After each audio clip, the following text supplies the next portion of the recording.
Your Excellencies, honored guests, good evening. I'm well aware that you're all not here to listen to me. I know there are 5 people who you desperately want to listen to, and I'll promise I will be as quick as possible. I am carrying a 200-page speech, so please allow me the time to get through that speech. I intend to rush through what I intended to say. Perhaps I'll give some background. Now, 12 months ago, Fred is quite correct, President Mbeki gave us a rather difficult challenge. It was narrow though, right? The narrow challenge was great talk on the fourth industrial revolution in education. It makes sense to us, theoretically at least. However, I imagine that very few people are able to actually make it practical for themselves, their governments, their schools, their districts. Can we think about what does it mean for a university like UNIS that produces 60% of the educators via distance learning? How does that university prepare educators for this future? That was hard enough on its own, but fairly easy and narrow. I then had the unenviable task of converting this challenge into a project. In all my infinite wisdom, 12 months later, not so infinite, we then decided to add 5 additional thematic areas. In our minds, we thought it didn't quite make sense to think only about teacher education and continuous development if you aren't thinking about policy and curriculum design, if you aren't thinking about governance and system support, if you aren't thinking about innovation and education delivery, also if you aren't thinking about education as an economic driver. So if you're tracking me, it was one task, one question.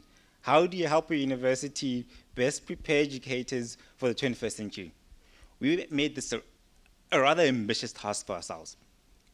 The second task, the second element to the task, beyond this ambitious element to it, we then thought we wanted to create a vision, a strategic framework, as well as an action plan for both state and non-state actors to deliver the kind of education that we believe the continent needs to thrive in the 21st century. 6 thematic areas, big question, big outcomes that we're looking for. Not done yet. We decided then it didn't quite make sense to only think about primary and secondary education. That you needed to think about ECD, that you needed to think about primary and secondary education, that you needed to think about tertiary and post-school education. You also needed to think about workforce and vocational development. But all of that doesn't quite make sense if you aren't thinking about the governance and the structure of the system and management. So what did we then do? We then put together a team of 25 working group members. Half of them were academics, the other half are practitioners. We have 5 of them in the room today. So the quick run through of the report I'm going to give you was what was trying to answer the initial question, and also this expanded way that we thought was the best way of approaching the challenge in front of us. It's about 200 pages, right? There are multiple versions of this report in the end. So the 200-page is for us. It's a great roadmap. It's a living document. But we're going to release briefs that are between 3 and 5 pages for business, for teachers or educators, for NGOs. Part of the thesis that we took in this project is that no single person is able to drive the kind of development that is needed for an education that is 21st century ready. We also quickly recognize that there are several initiatives that are taking place already that are thinking about the kind of questions that we're thinking about. And ours was not to be so arrogant as to believe that people aren't already doing the work inside the country and across the continent as well. So then we added 2 elements, and I'll get to the recommendations in a second. We then thought about 2 time frames. What does it mean for us to prepare an education system for the year 2030? 2030 important for two reasons for us. One, the National Development Plan in Chapter 9 talks about education. And the goal and the vision for that is to make a series of improvements by the year 2030. The second timeline, also in the 2031, is the SDG goal number 4. Let's park that. The longer time frame we then were thinking about was the African Union's Agenda 2063. So 2030, the grade 1 this year matriculates in 2031, right? What kind of world are they entering? Are we giving them the right kind of skills in order for them to thrive in that future that we ourselves are unable to even conceive and think about? How best do we then prepare an education system for the year 2063 when learners are leaving the schooling system and entering the world of work then? What kind of skills do they need to have? So we've put together a series of actions for the different, both state and non-state actors to deliver the kind of beginning of an action plan, right? There's certainly no way that in the 9 months that we've worked on this project, we've been able to think about all the different parts.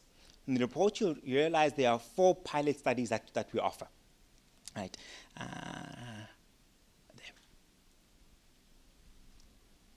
So the 4 pilot studies look at what we think, can people not see it?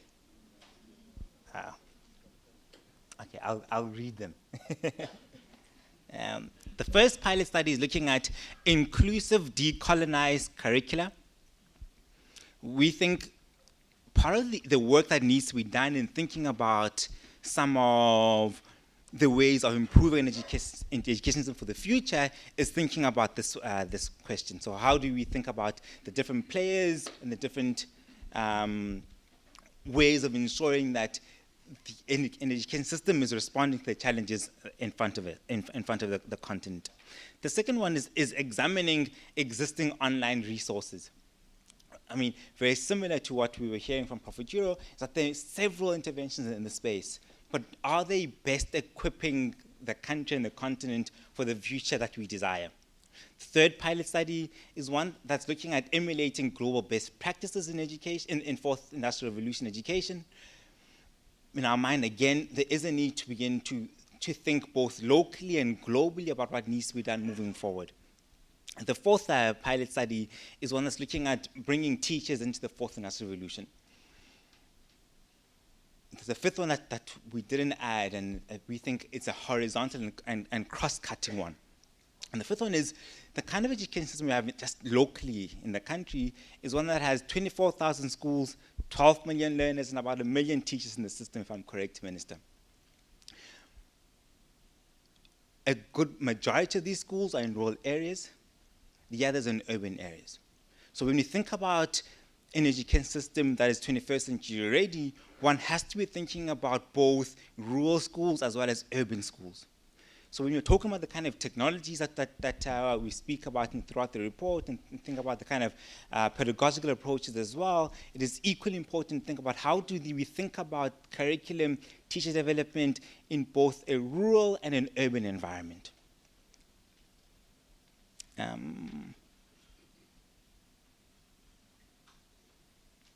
I'll just go through quickly the strategic recommendations and then I'll pause. I think we're all able to read the 200-page document, as well as the briefs that do come out of this report. 8 strategic recommendations. 1, holistic skills integration. 2, inclusive curriculum design. 3, contextual learning. 4, developmentally appropriate learning. 5, competent management and administration. 6, tech-focused curriculum design. 7, financing 21st century education. And number 8, collaboration between stakeholders. Final thought before I sit down. We also thought that it wasn't enough to simply develop a report in this working group. We thought additionally, it was equally important for us to develop tools and practices. There are two tools that we're currently working on, both as a foundation alongside our partners. The first one is a learning outcomes coordination platform. What we've realized over the last 12 months on working on this project is that there are thousands and thousands of interventions taking place at classroom level, school level, district level, across the system. But very little, or very, put it slightly harsher, no one has a 360-degree view of all the interventions taking place across the system. What we're working on at the moment is a method of gathering, indexing, analyzing, and visualizing intervention data, which provides a funding and solution landscape, curated research, case studies, and reports that provide strategies and approaches of interventions that are both working, not working, or not working. If it's working in a rural environment in Limpopo, are there lessons that can be applied in a rural environment in Mpumalanga, and beginning to increase communication across the sector, increasing collaboration, and increasing coordination of interventions. What we've realized in part of the research is that there are many people who are working in the space, but very few of them communicating, working together, and delivering the kind of intervention that we believe are important moving forward. And the final tool that we're putting together is the 21st Century Readiness Index. So throughout this report, we talk about the metrics and indicators that both state and non-state actors need to be measuring and tracking into the future. But we also believe it's equally important for both these players to be able to measure and track the development of the education systems, and to see if the education systems are indeed 21st century ready, or rather have the potential of being 21st century ready. As I sit down, I want to thank my big boss at the foundation, the CEO of Max Bokwana, for taking my 100 emails a day of asking for additional funding, asking I need to fly someone into Joburg, I need to talk to this person. That's the first thank you I want to give. The second thank you I want to give is to the 25 working group members who've given 9 months of their lives receiving multiple emails from me as well, multiple edits and rewrites, as well as the different partners that we've worked with throughout this project, who we are most appreciative to for the efforts that they've put in both up until this point, as well as moving forward. And the final act I'm going to do is to hand over this 200-page document to the person who asked for it. I would like to get rid of it from my table and potentially take a 5-month break with your permission, Max. Thank you very much.